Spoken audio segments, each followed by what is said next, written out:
Hey guys, it's Sam here with WTI. I want to tell you about this awesome little veggie chopper that I have here. This thing is amazing. There are so many different pieces to it, half of which I haven't even attempted to use. But I love this thing. One thing I really love about it is that it chops up onions or celery, any type of like veggie prep that you might need.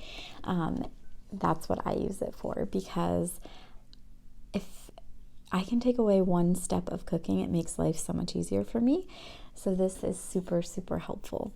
I use this to chop up like veggies, onions especially, anything like that.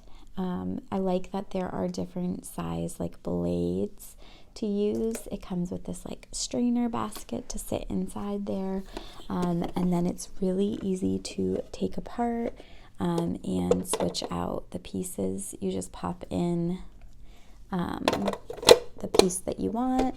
This part is what like presses it down, and then you can add different pieces in the top here, so it can be like a slicer. You can do that with any type of vegetable too, or whatever you want to use it for, really.